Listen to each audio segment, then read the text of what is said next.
Bonjour Denis, tu m'entends? Allô, allô?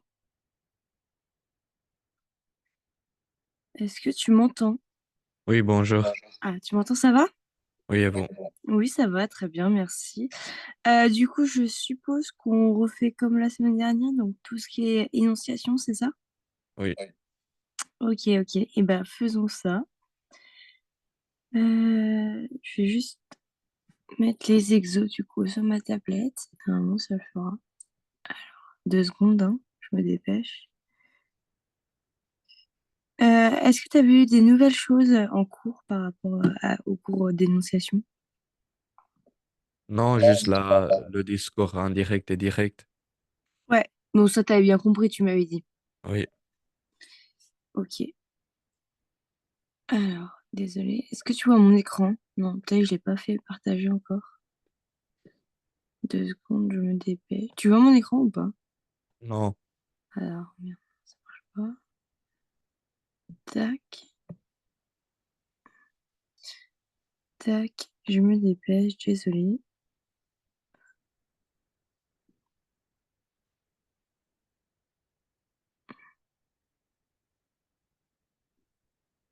Hmm, Je repère juste le deuxième exercice comme ça, voilà. Hop,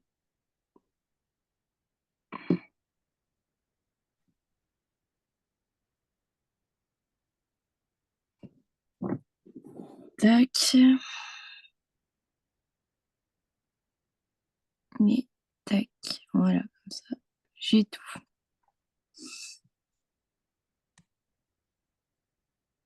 Ah oui, et d'ailleurs, excuse-moi, Denis, je voulais parler d'un truc avant de commencer. Du coup, moi, la semaine prochaine, je ne suis pas là, malheureusement. Du coup, le 15 février. Je voulais savoir tes disponibilités. Est-ce que tu es dispo, par exemple, le 13 février? La semaine prochaine, je pense pas. T'es pas là du tout? Non. Donc, le 15, tu serais même pas là aussi? Le 15, c'est quand? Bah, c'est samedi prochain. Non. Non, tu serais Je pas là? sais- Non. Ok. Bah, écoute, ça m'arrange, tu vois. Donc bon. Et tu serais là le 22 février aussi, ou c'est les vacances aussi pour toi et tu Le penses pas? 22 février, c'est la semaine avant les vacances. Je Avant sais pas. l'école. Je sais pas c'est quand tes vacances, Dans mais 2 semaines. ouais. Ah oui, je serai là. Tu serais là? Bon, ok. Donc le 15, t'es pas là de toute façon. Oui. Ok, ok, ok. Est-ce que tu veux le rattraper ou pas? Quand? Bah, la semaine prochaine, le 13, ou t'es vraiment pas là du tout, comme c'est les vacances, je Non, suppose. je pense pas. Ok, bon, on se redit par message, mais c'est déjà, bah, tant mieux si le 15 tu peux pas. Je mettrai sur, avec Laurent que tu peux pas. Et voilà, ok. Comme ça, moi aussi, de toute façon, je pouvais pas, donc ça m'arrange. Parfait. Bon, allez, on commence. Du coup, je vais juste. Ah oui, il faut que je fasse le partage. J'ai oublié. Tac. Est-ce que tu vois mon écran? Oui. Ok. Du coup, euh, le premier exo, c'est tout simplement, tu dois lire les phrases suivantes et tu vas m'identifier les marques d'énonciation. Donc tout ce qui est pronom comme d'hab, hein, personnel, déterminant possessif, temps des verbes, indice spatio-temporel aussi, marque de modalité, tout ça. Donc, hop. Donc là, tu réfléchis 2 secondes du coup à toutes ces phrases, tu écris sur un petit brouillon et après on corrige dans 10 minutes, ça te va? Oui? Non? Oui? Oui? Vous m'entendez? Oui, oui, désolée, je t'entendais Ah, plus un moment. On fait ça? oui. Ok, allez. Je te laisse 10 minutes.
Je te laisse encore 5 minutes, 5, 6 minutes et après on corrige.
Excuse-moi, Denis, je reviens, je vais aux toilettes 2 secondes. Je reviens, je me dépêche.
Est-ce que tu t'en sors, Denis?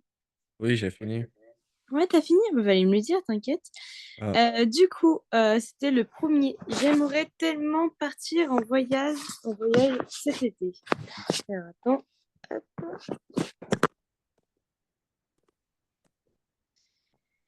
Du coup, moi, c'est exo 1. Du coup, c'est quoi pour toi les marques d'énonciation? J'aimerais tellement partir en vacances cet été. Quel est le pronom personnel? J apostrophe, je. Très bien. Alors, attends, je vais m'arranger autrement.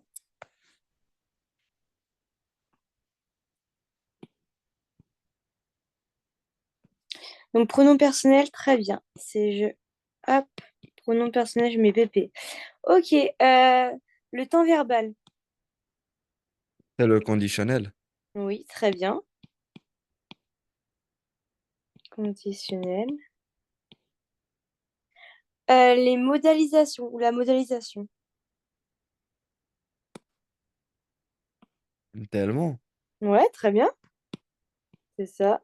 Modalisation.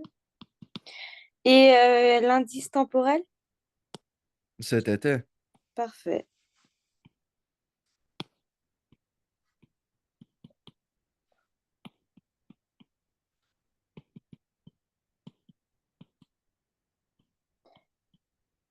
Ok, maintenant, pareil. Le pronom personnel pour la deuxième phrase. Non, Très bien. Du coup, le temps verbal. présent. Hmm. Non, futur. Hmm. Non, nous allons.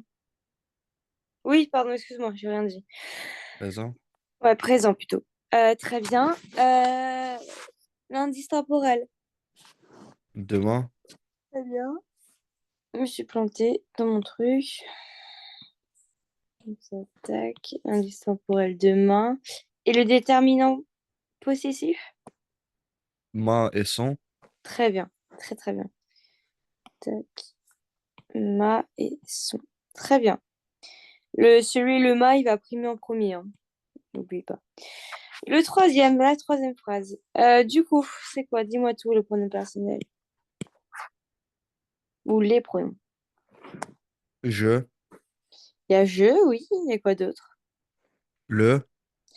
Oui, très bien. Et un troisième?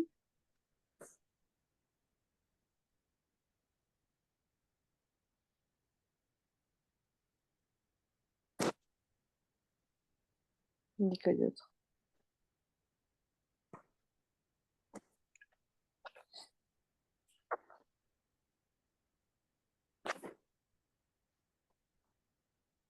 Je sais pas. Il y a M apostrophe. Ok? Le temps verbal. Tu comprends le M apostrophe? C'est comme pour le, tu vois. Oui, mais M apostrophe, c'est pas un déterminant possessif. Si, mais sauf que là, ce livre m'a profondément touché. Ici, Ah oui. M apostrophe, en fait, il fait référence au livre et en fait, du coup, indirectement, c'est un pronom pas réfléchi, un pronom justement personnel. Mais aussi, il est possessif, tu as raison. C'est quoi le temps verbal ici? Les temps verbaux, pardon. Le passé composé Très bien, et le présent. très bien. Les modélisateurs ou le modélisation. Modéli- Profondément. Très bien, très très bien. Et il y a aussi un type de généralisation avec le à tout le monde. Donc ça, c'est plus global, généralisation, au cas où. Mais c'est pas ce qu'on demandait, hein, mais tu as raison. La quatrième phrase. Vous devriez faire attention en traversant la rue. Pronom personnel. Vous. Très bien. Temps. Le conditionnel. Ouais, très bien. Euh, Modalisation. Faire attention. Surtout vous devriez qui montre justement le conditionnel, tu vois.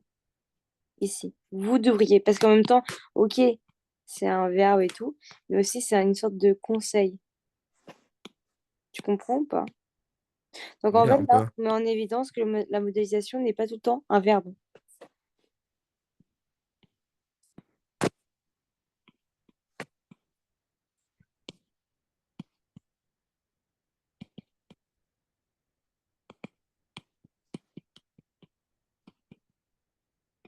Pas tout le temps un adjectif ou autre, hein. Parfois, verbe. Mais sinon, c'est très bien de venir. Hier, en rentrant chez moi, j'ai vu un chat noir traverser la rue. Dis-moi les Mais c'est commentaires. pas indice temporel le en traversant la rue ou ça marche pas? Hum. Ah, l'indice temporel, tu veux dire? Oui, L'indice temporel, t'es d'accord que là, c'est demain, là, c'est cet été. Il y a toujours un facteur de temps. Oui, je suis d'accord, il y a un facteur de temps en traversant la rue. Sauf que, euh, explique-moi ta logique, pourquoi tu mettrais ça en indice temporel? bah parce qu'en traversant la rue, c'est quand? Parce que là, dans la deuxième phrase, demain, nous allons chez ma tante. Nous allons chez ma tante quand? Demain. Et vous Hmm. devrez faire attention quand? En traversant la rue.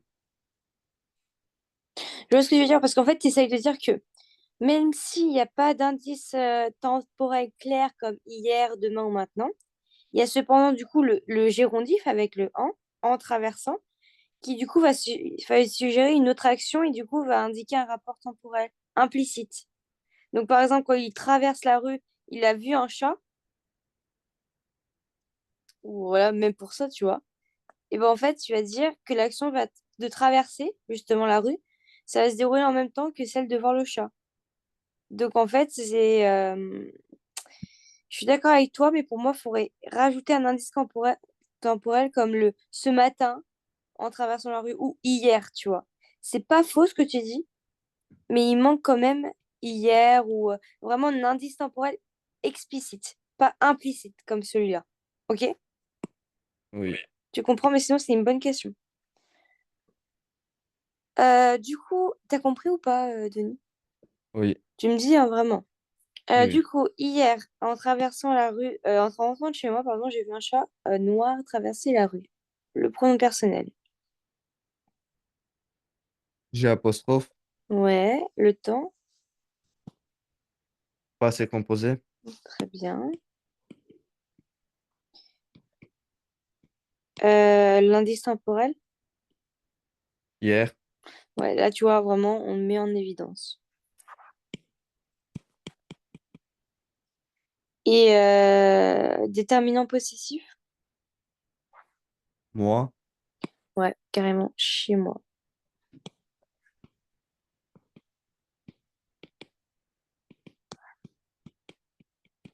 Ok, t'as des questions ou pas, Denis? Non. Ok, on passe à la suite avec l'exercice 2. Du coup, tu dois me comparer les deux textes suivants et tu me dois m'expliquer en quoi l'énonciation, là, il diffère entre. Tu sais, on avait déjà fait ça. En fait, souvent, ça va mettre ça dans tes. Je pense, hein, après moi, c'était ça, en tout cas. Ils vont me dire quel est l'effet, quel est le but, tout ça. Donc, là, je sais pas si tu l'as fait. Si tu l'as fait, si tu ne l'as pas fait, je te laisse 10 minutes pour faire ça. Et après, on corrige ensemble. Parfait. Ça te va? Oui. Allez, je te laisse.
Je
te laisse encore 4 minutes et après on corrige.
Du coup, dis-moi, Denis.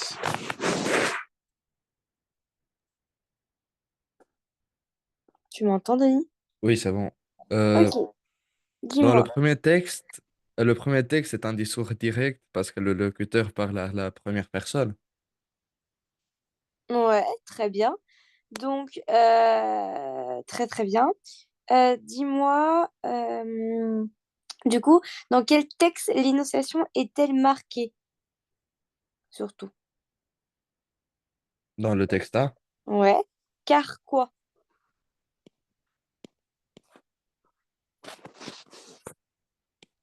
Tu m'as très bien dit, c'est très bien.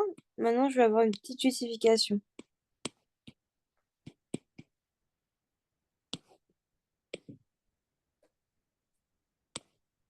Car il va utiliser du coup le pronom personnel je qui démarque de subjectivité. Et du coup, ça montre une implication. Oublie pas le sens à chaque fois. Qu'est-ce que l'écrivain veut faire montrer, ok? Du coup, démarque de...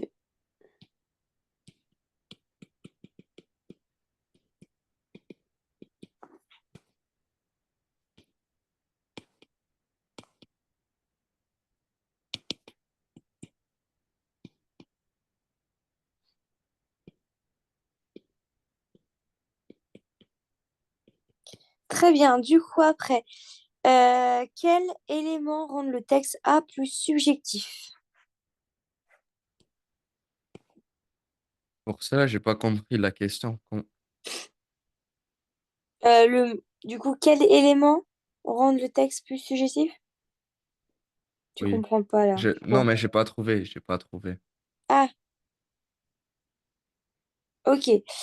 Du coup, ici, les éléments, du coup, on va commencer dans le texte A surtout. Quel élément rend le texte plus subjectif? Bah, tout simplement avec l'utilisation du pronom personnel je, tu vois, qui va donner une impression personnelle, comme je t'avais dit. J'avais une sensation étrange. En fait, on rentre dans la tête, du coup, dans les pensées du personnage. Ok? Donc, avec l'utilisation de je,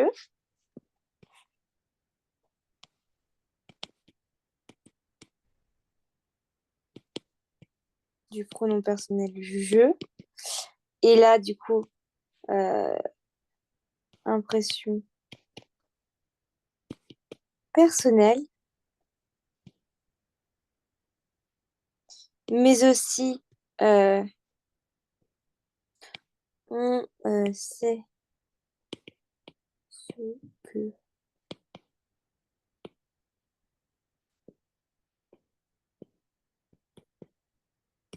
Voilà.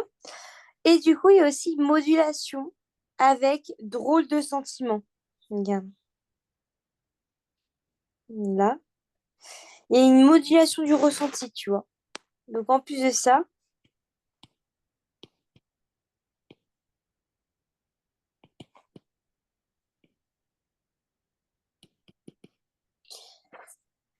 en 3,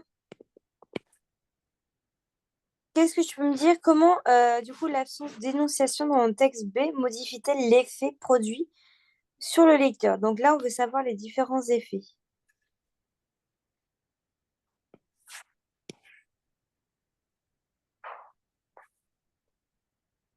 Dans le texte B, le lecteur parle à la troisième personne Très bien. et du coup, il parle d'un événement qui s'est déjà produit. Ouais. Du coup, comme il parle à la troisième personne, en fait, ça donne quoi comme impression, comme effet?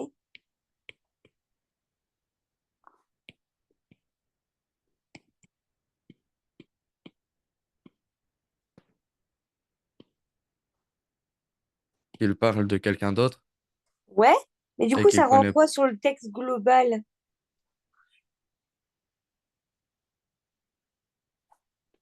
C'est un discours indirect. Ouais, et du coup, c'est quoi les discours indirects? Tu vois, ça donnait quoi comme impression? Là, pense, ok, t'as tout juste. Mais là, on veut savoir du coup l'effet produit. Ça devient quoi ce texte du coup?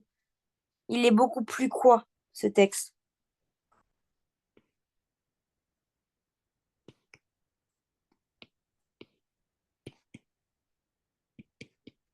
Il devient quoi? Je sais pas. Ce matin, en arrivant au lycée, un élève a ressenti une sensation étrange. Tout semblait plus calme que d'habitude, ce qui provoquait une impression inhabituelle. Souvent, quand on va employer la troisième personne du singulier, voilà, on va, du coup, ça a un effet, tu sais, de recul.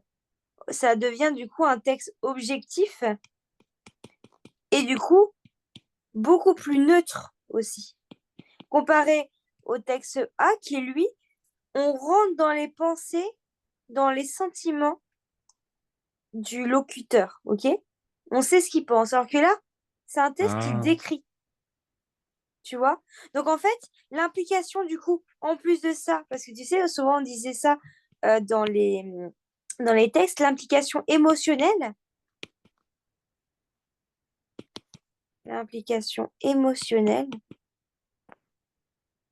elle est beaucoup quoi, réduite ou augmentée dans le texte B? réduite. Ouais, réduite. Alors dis-toi que en fait, à chaque fois qu'on va te demander l'effet d'un texte, dis-toi que souvent, ça tourne autour de ça. Objectif, neutre, l'intention, l'implication émotionnelle qui est réduite, tu vois. Donc en fait, il faut avoir déjà, ok, c'est très bien ce que tu m'as dit, mais on veut chercher l'effet produit. Quel est le but de ce texte, tu vois, ou pas? Donc en fait, lui, en plus de ça, du coup, il ne donne pas le texte B, hein, il ne donne pas texte B, il ne donne pas accès librement aux pensées, librement, j'ai fait une pause, pardon, librement aux pensées du locuteur. On ne sait pas ce qu'il pense, il décrit seulement la chose. Donc en fait, il va sembler du coup le locuteur quoi? Beaucoup plus distant. Est-ce que tu comprends, Denis? Oui, j'ai juste pas compris pourquoi c'est plus neutre. Plus neutre? Oui, Bah là, dans le texte A, il décrit tout ça, mais il va décrire du coup les sentiments de chacun. Il va souvent, quand on n'est pas impliqué, quand c'est quelque chose d'objectif, tout ça, mais en fait, on décrit une scène. Donc en fait, c'est une neutralité qui est ici produite comparée au texte A. On essaye juste de rester le plus neutre possible puisque le but là, c'est un but descriptif, objectif, tu vois. Donc en fait, ce but objectif, bah, logiquement, tu vas pas mettre tes pensées, tu vas pas juger. Donc en fait, tu vas rester dans la neutralité tout le temps. Ce qui est le cas du coup dans un discours direct ou un discours indirect. Le texte EBE, c'est un discours quoi?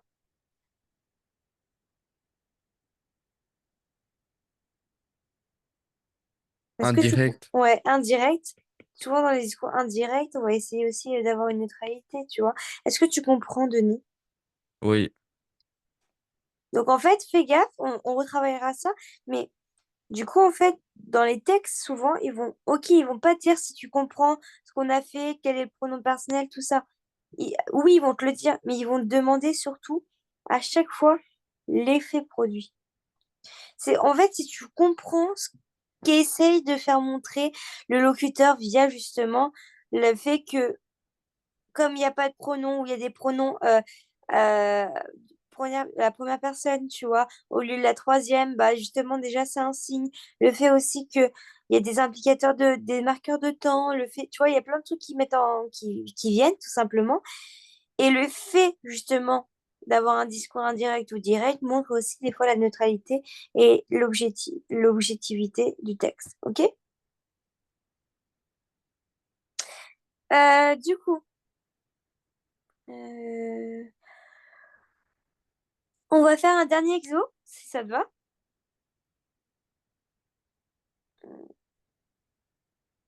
Ok. Du coup, euh,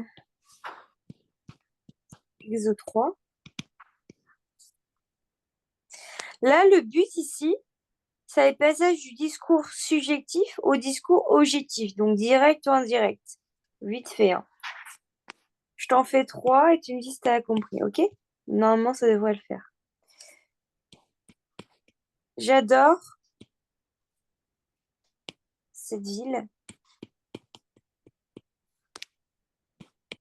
Elle est magnifique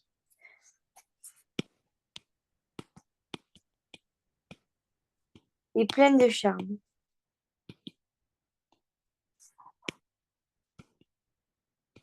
Donc là, je te demande, non, pardon, je te demande de passer du discours du coup subjectif au discours objectif.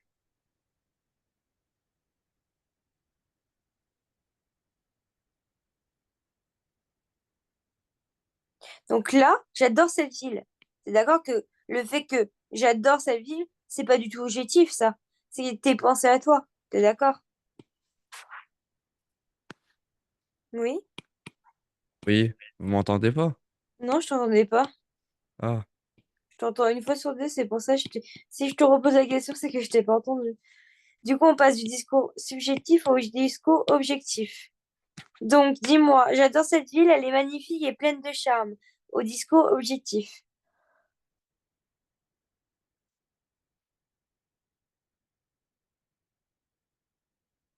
il trouve cette ville euh,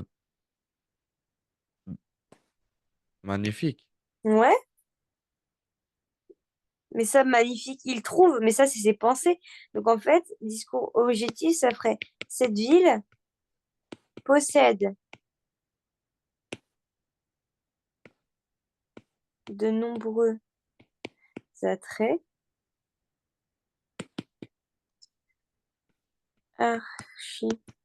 architecturaux et touristiques, hein, c'est un exemple, hein. Donc là, non seulement on ne sait pas ce que pense le monsieur, cette ville, troisième personne, possède des nombreux. On ne sait pas si elle est magnifique et pleine de charme, puisque ça, c'est pas notre pensée. Le but, c'est de faire de manière objective. Tu comprends ou pas? Ah oui, Ouais. Un dernier. Je pense que ce projet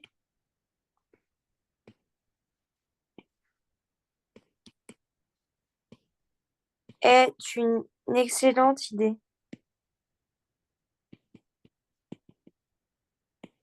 Ça fait quoi avec le discours objectif? ce projet, Très bien. ce projet Présente.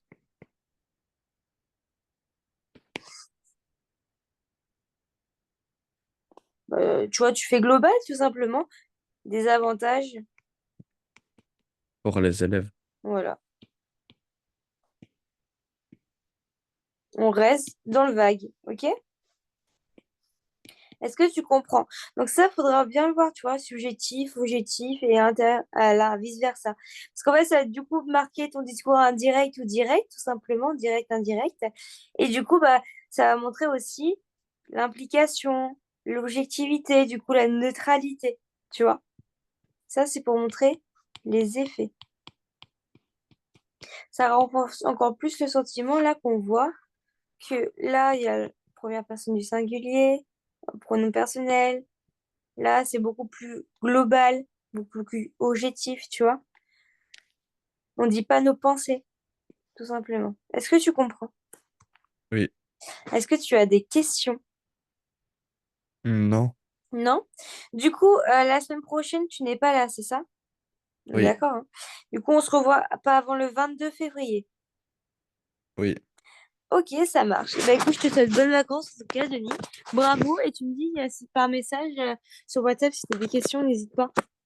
Ok? Oui, Allez, je te dis du coup bonnes vacances et à bientôt. merci. Au revoir. Et au revoir.